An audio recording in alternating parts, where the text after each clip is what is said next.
Maintaining peace in the Pacific is a top priority for the United States Indo-Pacific Command, as it is not only protecting allies and partners in the region, but also ensuring the Indo-Pacific region remains free and open to support global trade. In a recent webcast, Defense News examined the strategic importance of the Indo-Pacific to the United States, how the military is working with diplomats and other nations to maintain peace and commerce in the region. With us today is Dr. Stephen Wills, a navalist for the Center for Maritime Strategy at the Navy League of the United States. Dr. Wills was an active duty U.S. Navy officer for 20 years and is an expert in U.S. Navy strategy and policy and U.S. Navy surface warfare programs and platforms. We're excited to have him with us today for this discussion. Let's jump right in. Obviously the size of the force is one topic of discussion as we look at being best prepared for a fight in the Pacific. There's also, emerging capabilities, not necessarily to offset the size of the fleet, but just sort of to provide a different type of advantage. And I wonder, as you look at the threat evolving in the Pacific, what is the U.S. Navy doing to sort of best match its capabilities to what's happening in the Pacific? And are there any areas where you think maybe the Navy is not pursuing a new technology aggressively enough to keep up? That's a good point. Let's start out first at the high end. Let's start with carrier aviation. Certainly. We've seen now the development of the MQ-25A, the unmanned tanker aircraft, which has, I think, great potential to extend the range and capability of the manned air wing, F-18EFs and now F-35Cs. This is a significant development. It would be nice, though, if we kept pursuing it so that you have an unmanned strike aircraft as well.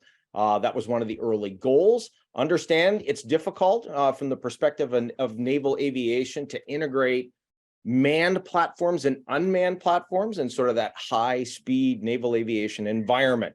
But that's one place we could keep moving forward.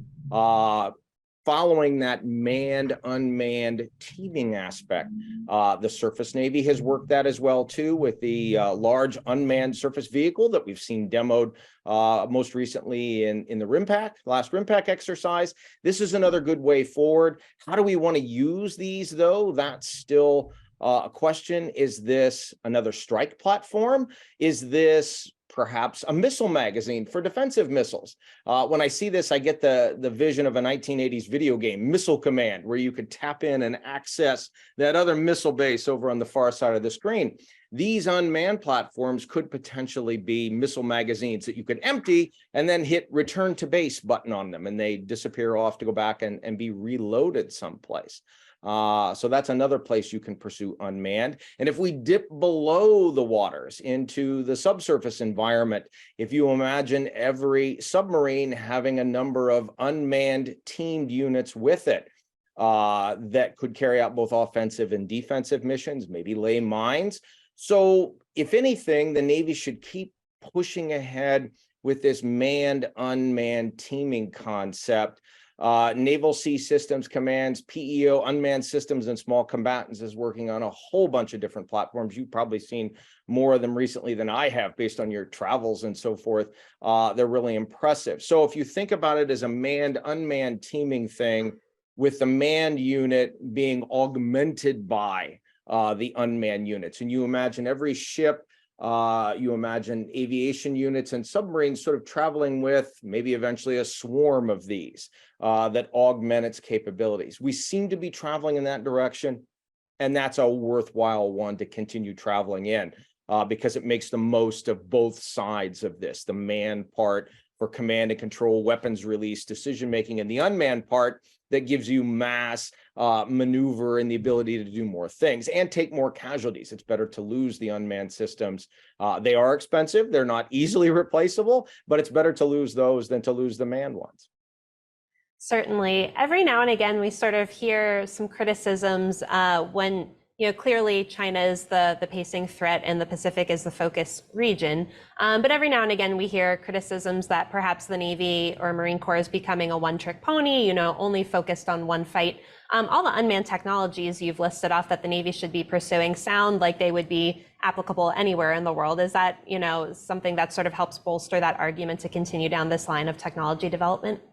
I think it does. And the baseline capability of unmanned systems is surveillance, reconnaissance, et cetera. So what you saw pioneered in Task Force 59 in the Fifth Fleet region in the Persian Gulf is certainly is a useful experiment in terms of using the unmanned units to develop a more accurate picture of the region.